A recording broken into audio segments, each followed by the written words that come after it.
Jai Hind everyone. So today we are going to learn about the interior of Earth.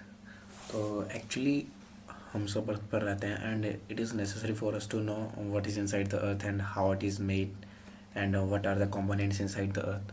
So let's begin with the chapter.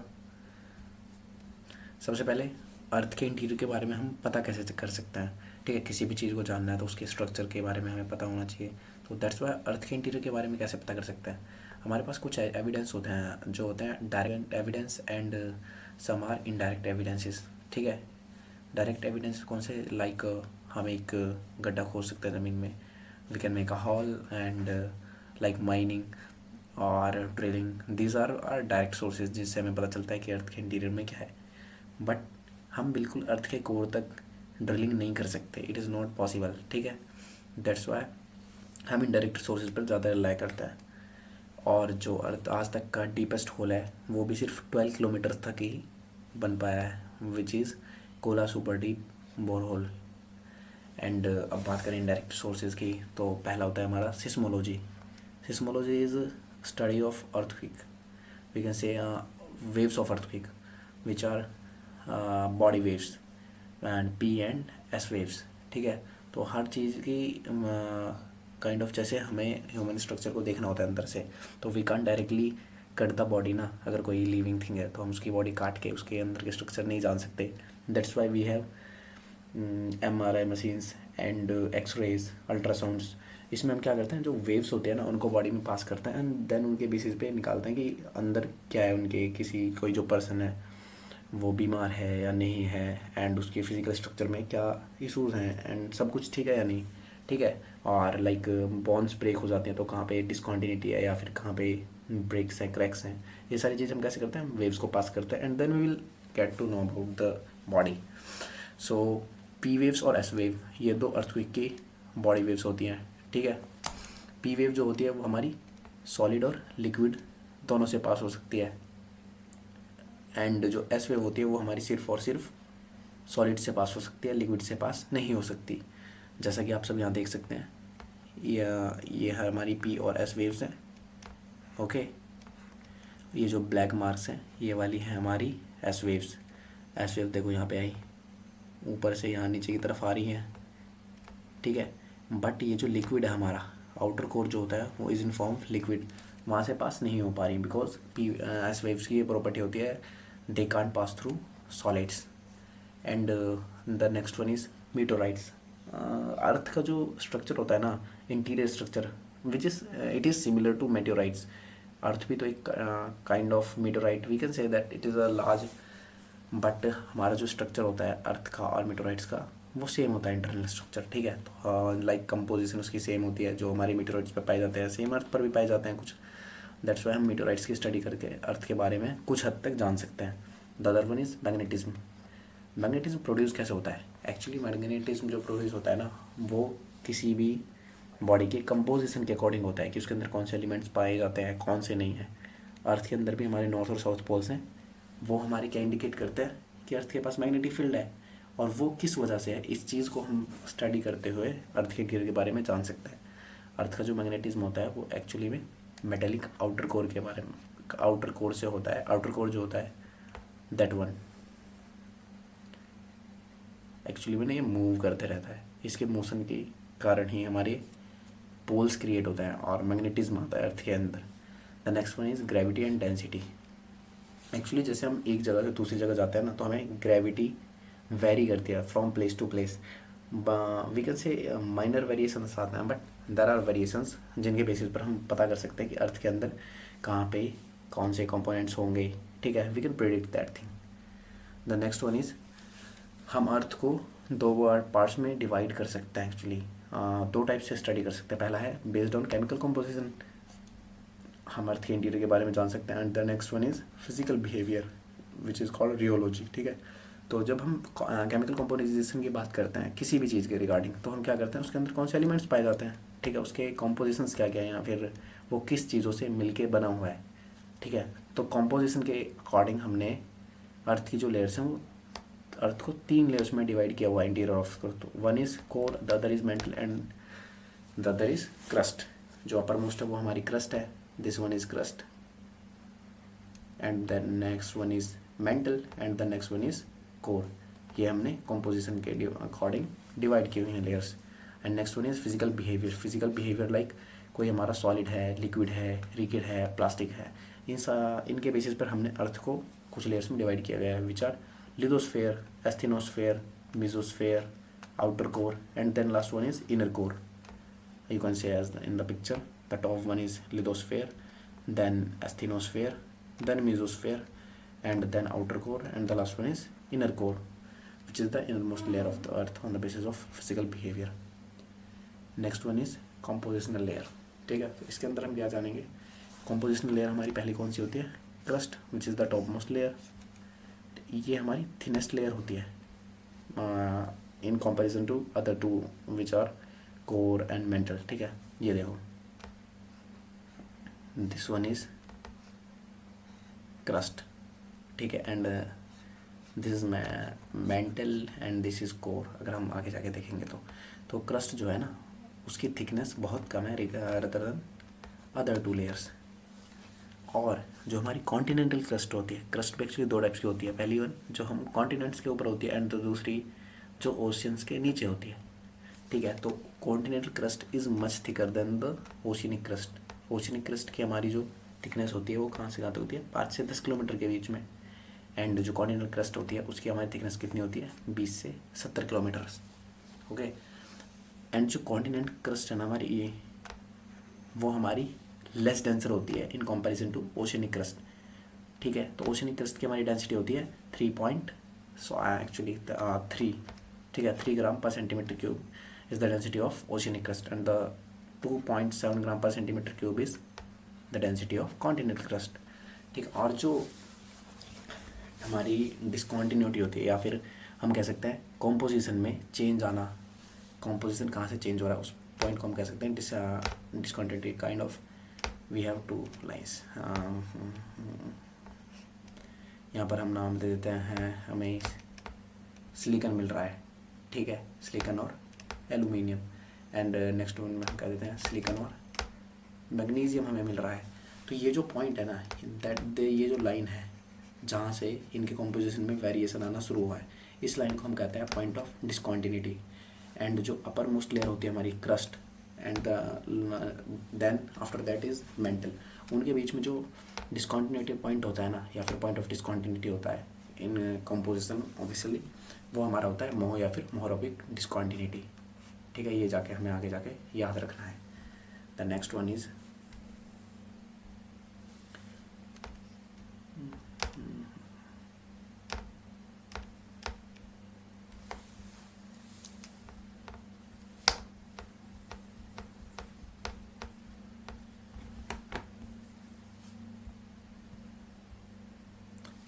Okay guys, so next layer हमारी आती है composition layer which is mental. तो mantle हमारी second layer है, जो किसके बाद आती है? हमारी क्रस्ट के बाद। देखो गाइस, ये है हमारी crust and this one is mantle and the last one is core. तो मेंटल हमारी सेकंड लेयर है अदर देन क्रस्ट। क्रस्ट हमारी फर्स्ट लेयर है and then comes mantle and after that core. जो it is the largest layer by volume, मतलब जो mental की volume होती है ना, अगर हम वॉल्यूम के बीच में डिवाइड करें इन तीनों लेयर्स को, तो सबसे ज़्यादा वॉल्यूम हमारी मेंटल की होती है which is approximate 82% of the earth's total volume. ठीक है, this is a huge percentage. And उसकी जो लेंथ होती है हमारी, या फिर वी कैन से उसकी जो थिकनेस होती है, वो हमारी कितनी होती है? Approx 2900 kilometres. ठीक है, इसकी थिकनेस भी बहुत बहुत ज़्यादा है रेदर देन हमारी क्रस्ट के। देखो क्रस्ट की कितनी थी? 5 to 70 kilometres, but it is 2900 kilometres which is comparatively huge. ठीक है, जो हमारे मेंटल होती है ना, उसके अंदर हमारे क्या पाए जाते हैं? सिलिकेट्स पाए जा सकते हैं। ठीक है, यानी कि कंपोनेंट्स ऑफ सिलिकॉन या कंपाउंड्स ऑफ सिलिकॉन, जो कि इसमें आयरन मिलता है, जिनके अंदर मैग्नीशियम मिलता है। ठीक है, एग्जाम्पल क्या है हमारा? पिरोडाइट, फेल्ड्सफर होता है, हमारा क्वार्ट्ज होता है, हमारा माइका होता है। These all are silicates. ठीक है, जो हमारे मेंटल में हमें मिलते हैं। और ये जो हमारी लेयर होती है मेंटल, इसकी एक प्रॉपर्टी है कि ये हमारी सॉलिड होती है but still it can flow. Being solid it can flow. So next one is core. So अब हमारी इनर मोस्ट लेयर आ चुकी है based on composition which is core, inner most layer of the earth, जो कहाँ कहाँ से कहाँ तक होती है 2900 किलोमीटर्स टू 6371 किलोमीटर्स. इसके बीच में जो हमारी लेयर आती है स्टेशंस के बीच में, वो हमारी होती है कोर. और इसके जो हमारे कंपोनेंट्स होते हैं वो कौन से होते हैं हमारे, आयरन एंड निकल. ठीक है, आयरन और निकल के मेन कंपोनेंट होते हैं हमारे इस लेयर के अंदर. जो लेयर के कोर को भी ना हमने दो पार्ट्स में डिवाइड किया हुआ है. One is outer core and the other one is inner core.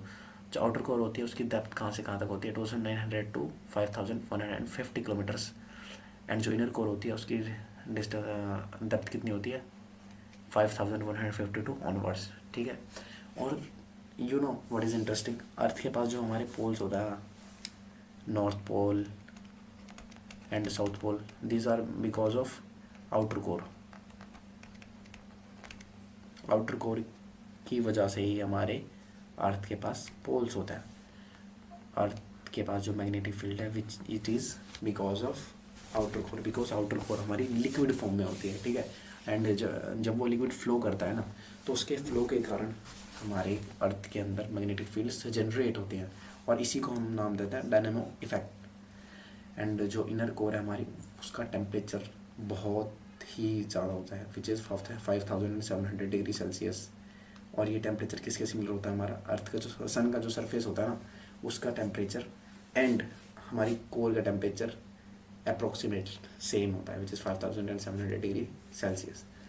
So next layer की बात करते हैं हम. अब हमारी आ जाती हैं मैकेनिकल लेयर्स. मैकेनिकल लेयर्स हमारी कितनी है, 5 हमारी मैकेनिकल्स लेयर है. One is lithosphere and the other one is asthenosphere and then is mesosphere and outer core and inner core. जो लिथोस्फेयर होती है वो होती है हमारी रिगिड. एस्थेनोस्फेयर हमारी होती है डक्टाइल एंड प्लास्टिक. एंड जो मेसोस्फेयर होती है वो होती है strong but flowing. Remember guys, जो स्ट्रॉन्ग है मीन्स सॉलिड है बट स्टिल फ्लो हो रहा है which is mantle. And outer core हमारी लिक्विड होती है, मैंने अभी आपको बता चुका हूँ. And the inner core is solid. Okay, अब आगे मूव करता है. पहली हमारी होती है लिथोस्फेयर. लिथोस्फेयर क्या होती है, हमारी रिगिड प्लेट्स होती हैं, बेसिकली ये कॉन्टिनेंटल प्लेट्स होती हैं, या फिर वी कैन से अपर मोस्ट लेयर होती है, जिसके अंदर क्या होता है क्रस्ट का upper most part and the solid part of mental. इससे मिलके हमारा कौन सा बना हुआ होता है, लिथोस्फेयर. ये कोल्ड होती है, स्ट्रॉन्ग होती है एंड ब्रिटल होती है. एंड मेजर टेक्टोनिक प्लेट्स के बीच में डिवाइड हो रखी होती है कॉन्टिनेंट्स के, अफ्रीका, ठीक है, एशिया, इन सब के हमारे जो कॉन्टिनेंट्स हैं ये सारे लिथोस्फेयर के अंदर ही आते हैं. और जो हमारी लिथोस्फेयर है वो किसके ऊपर स्लाइड करती है, एस्थेनोस्फेयर के. ठीक है, जो हमारी लिथोस्फेयर है वो हमारी एस्थेनोस्फेयर के ऊपर स्लाइड करती है. कैसे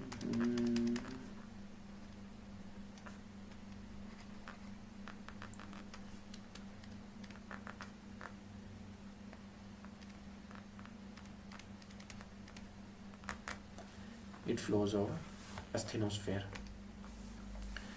एंड इसकी थिकनेस कितनी है, approx 100 kilometres on an average. And it is under continents. Continents की थिकनेस ज़्यादा होती थी, हमने लास्ट टाइम में भी पढ़ा था. And the second layer is asthenosphere. Asthenosphere के ऊपर ही हमारी लिथोस्फेयर जो होती है वो मूव करती है, अभी हमने पढ़ा है. और जो it is also called plastic layer. ठीक है, अपर पार्ट जो मेंटल का होता है वो जस्ट लिथोस्फेयर के नीचे की तरफ होता है, ये एस्थेनोस्फेयर के नीचे. ये देखो, this one is asthenosphere and उसके बाद अपर पार्ट हमारा शुरू हो जाता है किसका, मेंटल का. एंड जो एस्थेनोस्फेयर की हमारी डेप्थ होती है वो कितनी होती है, 100 टू 660 किलोमीटर्स. ये हमारी सॉलिड होती है बट हॉट एंड वीक होती है. ठीक है, मीन्स ये स्लोली स्लोली हमारी फ्लो होती रहती है. एंड ये हमारी लुब्रिकेटिंग की तरह काम करता है, लुब्रिकेटिंग लेयर की. किसके लिए, हमारी लिथोस्फेयर्स के लिए. ओके, और यहीं से हमारा जो वोल्केनोज होते हैं उनको मैग्मा मिलता है. ये देखो, ये पॉइंट गाइस इंपॉर्टेंट है. It is source of magma for volcanoes. Let's move to the next layers, which are mesospheres और lower mantle we can say. ये strong होती हैं, ठीक है, एंड मेंटल का इनर पार्ट होती है या फिर we can say deeper part होती है, which lies below 670 किलोमीटर्स. ठीक है, ये स्लो होती है, सॉलिड होती है बट स्टिल फ्लोइंग. ठीक है. आउटर कोर जो होती है हमारी, आउटर कोर कौन सी होती है हमारी, लिक्विड होती है. एंड जो इनर कोर होती है हमारी वो कौन सी होती है हमारी, solid. And it spins slightly faster than the rest of planet, यानी कि जो हमारा प्लैनेट की अगर स्पीड वी कैन से 18 किलोमीटर्स पर आवर है, अगर हम सर्कमफ्रेंस के अकॉर्डिंग देखें तो इसकी स्लाइटली ज़्यादा होगी, which is 20 kilometres per hour. Guys ये एक्चुअली में अजम्पशन था, it is was an example, not ये एक्जैक्टली 18 किलोमीटर्स और 20 किलोमीटर्स नहीं होता. अब इन सब लेयर्स को हम एक ही जगह पे लेके आएँ और कंपेयर करें तो हम देखते हैं जो हमारी कंपोजिशनल लेयर्स हैं वो कौन सी हैं. Earth, crust, mantle and core, and lithosphere, asthenosphere, mesosphere, outer core and inner core. ये हमारी कॉरस्पॉन्डिंग मैकेनिकल लेयर्स होते हैं. ये देखो क्रस्ट जो होती है वो किस, क्रस्ट और लिथोस्फेयर. ठीक है, यानी कि lithosphere is directly related to crust. And mantle जो होता है उसके पास 3 लेयर्स होते हैं, lithosphere, little part of lithosphere, asthenosphere and mesosphere. और जो कोर होता है वो तो आपको पता है गाइस, 2 पार्ट्स में होता है हमारा, outer core and inner core. ठीक है. नेक्स्ट होता है हमारा इंटरनल हीट. ठीक है, इंटरनल हीट एंड कन्वेक्शन या फिर करंट्स. जो हमारी हीट होती है अर्थ के पास वो कहाँ से आती है. जो हमारा अर्थ था ना स्टार्टिंग में, it was we can say ball of fire. उसका टेम्परेचर बहुत बहुत ज़्यादा हाई था. And with the passes of time हमारा जो आउटर लेयर थी ना वो तो ठंडी होती गई, बट जो इनर टेम्परेचर था ना वो डीप डाउन इसके स्टोर होता गया अर्थ के अंदर. ठीक है, which we call primordial heat. And दूसरा है रेडियो एक्टिव डीके. हमारे जो अर्थ है उसके इंटीरियर के अंदर काफ़ी सारे we can say high elements पाए जाते हैं, kind of uranium, thorium, potassium. They all are radioactive, means they release radiations. ठीक है, तो जब ये रिलीज करता है तो वो ही हमारी हीट की फॉर्म में जनरेट हो जाती हैं.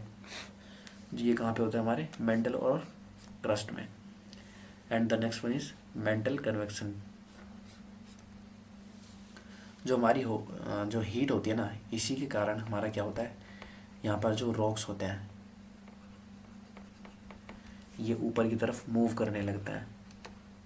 ठीक है, ऊपर की तरफ मूव करने लगता है और ऊपर आके हमारे कोल्ड होते रहेंगे. ऊपर आएंगे कोल्ड हो जाएंगे, ऊपर आएंगे कोल्ड हो जाएंगे, ऊपर आएंगे कोल्ड हो जाएंगे. और ये हमारा जो कन्वेक्शन होता है ना, इसी के कारण हमारा प्लेट टेक्टोनिज्म होता है, या फिर we can say movement of tectonic plates. ये देखो यहाँ पे करता है, यहाँ से हमारे जो रॉक्स थे वो ऊपर की तरफ गए. अब ये यहाँ पे ना सॉलिड हो जाएंगे. नेक्स्ट केस में क्या होगा, यहाँ से और रॉक आएंगे बिकॉज ऑफ हीट. अब ये और आएंगे तो ये जो लेयर है ना वो इस तरफ मूव करने लगेगी और ये वाली इस तरफ मूव करने लगेगी. ठीक है, इसकी डायरेक्शन ये हो जाएगी, इसकी डायरेक्शन ये हो जाएगी, जिसके कारण हमारी 2 लेयर्स सेपरेटली फॉर्म होती रहेंगी. इस तरफ ये हमारे हो जाएंगे यंगर पार्ट्स एंड ये हो जाएंगे हमारे ओल्डर पार्ट्स, क्योंकि ये पहले बने और यहाँ पे हमारा न्यू रॉक इकट्ठा होता जा रहा है because of convection. Next move करता है हम समरी. तो हमने क्या करा कि अर्थ की जो स्टडी होती है वो हमारी इनडायरेक्टली हम स्टडी करते हैं, क्योंकि डायरेक्टली पॉसिबल नहीं है, डायरेक्टली के लिए इतना ज़्यादा डीप होल हम नहीं कर सकते. और प्राइमरली हम कैसे करते हैं, सिस्मोलॉजी से, जिससे हमें पता चलता है कि अर्थ का इनर कोर लिक्विड है. सिस्मोलॉजी क्या होता है, study of body waves of the earthquake. ठीक है, हमने अर्थ को 2 वेज में स्ट्रक्चर किया. पहला on the basis of composition, crust, mantle core, and the basis of physical behaviour which are lithosphere, asthenosphere, mesosphere, outer core, inner core. जो lithosphere थी वो हमारी रिगिड प्लेट्स थी जो किसके ऊपर मूव कर रही थी, एस्थेनोस्फेयर की. और ये हमारा किस टाइप का काम कर रहा था, act kind of lubricating material for the lithosphere. जो हमारा आउटर कोर है ना, लिक्विड आउटर कोर, उसी की वजह से हमारी अर्थ की मैग्नेटिक फील्ड हो रही थी. इसी को हमने नाम दिया था डायनेमो इफेक्ट. याद है ना गाइस, डायनामो इफेक्ट।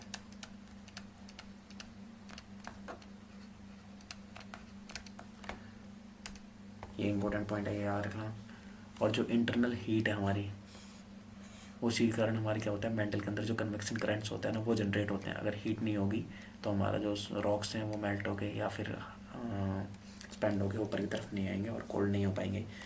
तो हमारी हीट ही है जो हमारा ड्राइविंग फोर्स की तरह काम करती है प्लेट्स को सेपरेट करने में, प्लेट्स को मूव करने में। ठीक है, सो आज के लिए इतना ही, मिलते हैं नेक्स्ट लेक्चर में।